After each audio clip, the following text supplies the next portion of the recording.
میرے گھر میں فنکشن ہے، میں نماز چھوڑ سکتا ہوں، میں کام پہ بیٹھا ہوں، نماز چھوڑ سکتا ہوں، میں کسی منصب پہ ہوں، کسی محکمے میں وہ نہیں چھوڑ سکتا، نماز چھوڑ سکتا ہوں۔ آپ خود ذرا غور کیجئے، رحمت للعالمین نبی نے جنگ کے موقع پر نماز کی اہمیت دیکھیے ذرا، اہمیت دیکھیے ذرا۔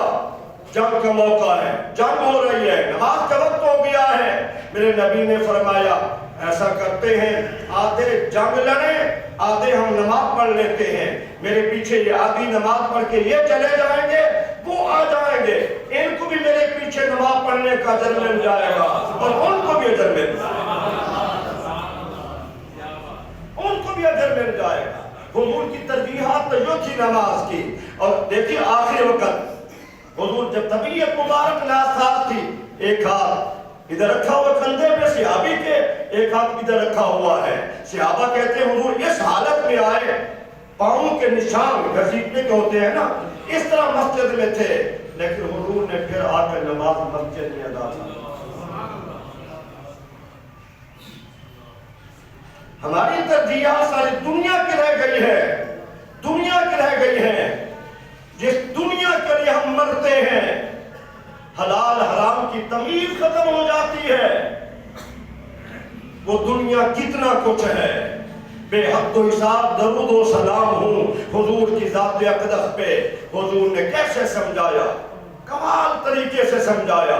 ایک چھوٹا بچہ 3-4 برس کا وہ بھی سمجھ سکتا ہے، اتنا آسان انداز میں حضور نے تعلیم دی۔ فرمایا میرے صحابہ تمہیں پتہ ہے تمہاری دنیا آخرت کے مقابلے میں کتنا ہے؟ حضور نہیں معلوم۔ فرمایا تم میں سے کوئی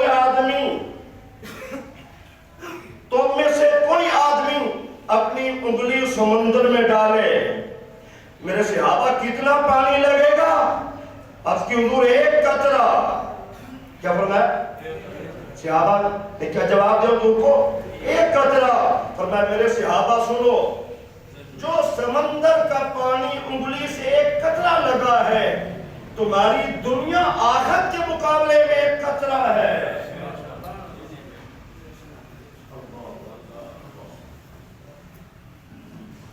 تمہاری دنیا آخرت کے مقابلے میں ایک قطرہ ہے۔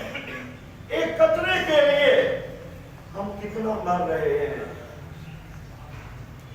اللہ نے جو ہمارے لیے تیار کیا ہے، حدیث طیبہ میں حضور نے فرمایا ما لا عین رأت ولا اذن سمعت ولا خطر علی قلب بشر، دنیا پوری کائنات میں وہ نعمتیں کسی آنکھ نے دیکھی نہیں ہے، وہ کسی کان نے سنی نہیں ہے، اور دل کی دنیا، یہ تصورات کی دنیا بڑی وسیع ہے۔ حضور نے فرمایا کسی کے دل میں تصور بھی نہیں آیا۔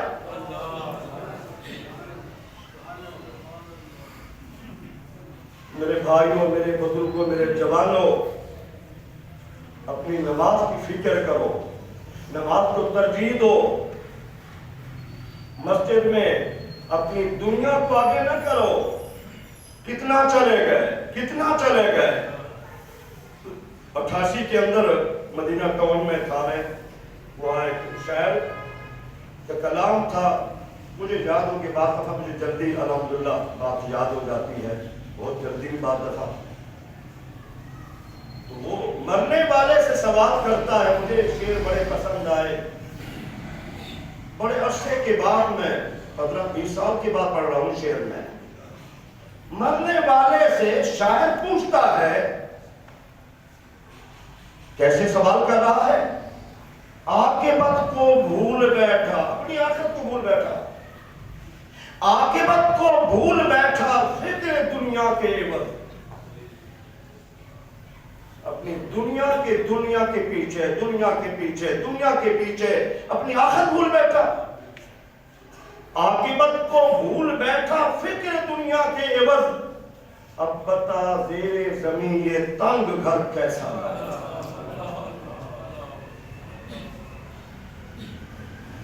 اب نہ وہ تقیہ ملائم، اب نہ وہ بستر مخملی، اب نہ وہ تقیہ ملائم، اب نہ وہ بستر مخملی، جسم پر چند گز کفن، مٹی پہ سر کیسا تھا۔ قیمتی بیڈ تھا تیرا، آلہ تیرا تکیہ تھا، اتنا قیمتی بستر پہ سونے والے، اب یہ تو بتا تیرا شاہی لباس بھی تھا، آلہ کے تو نے لباس بھی پہن رکھا تھا، اب بتانا ذرا ہر ایک جیسا بادشاہ ہے یا غریب ہے ایک جیسا کفن پہن کے مٹی پہ سویا ہوا ہے، بتانا ذرا۔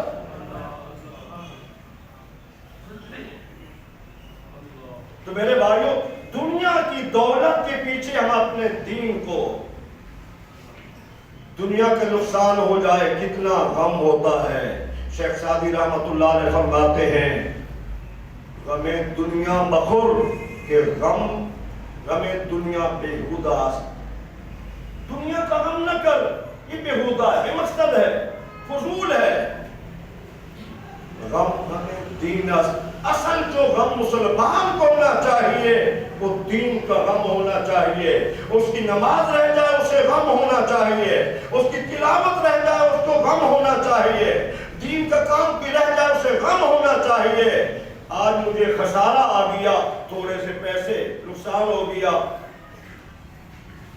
کروڑوں پتی لوگ ہیں، 2-4 لاکھ کا خسارہ ہو گیا، نیند ختم، آرام ختم، سکون ختم۔ کاروبار کی وجہ سے پوچھو، حالات پوچھو، کروڑوں اربوں پتی ہیں، روٹی پوری نہیں ہوتی، کتنا بڑی ناشکری۔ مل میں سامان پڑا ہوا ہے، گوداموں میں سامان کروڑوں کا پڑا ہوا ہے، اور اتنا رب کی ناشکری، اتنا ناشکری، یہ حالات ایسے ہو گئے روٹی بھی پوری نہیں ہوتی۔ سوچئے دنیا کا میں اتنا کم ہو گیا ہے، اتنا کم ہو گیا ہے۔ شام کو چٹھا بنا کے گھر پھر آتے ہیں، کتنا کمایا، کتنا خرچ ہوا، کتنا فائدہ ہوا، کتنا نقصان ہوا۔ ایک بزرگ بھی تھے، وہ بھی شام کو روزانہ اپنا حساب کرتے ہیں۔ حساب کیا کرتے ہیں کہ آج تو نے نمازیں کتنا پڑھی ہے، تلاوت کتنا کی ہے، آج تو سے گناہ کتنا ہوئے ہیں۔ وہ شام کو روزانہ اپنا حساب کرتے ہیں۔ میں سب سے گزارش کرتا ہوں کیا ہماری ساری زندگی 50 60 70 برس کی صرف دنیا کا چٹھا بناتے گزر جائے گی؟ کبھی ہم نے اپنا محاسبہ بھی کیا ہے کہ آج میری کتنا نمازیں ہوئی ہیں؟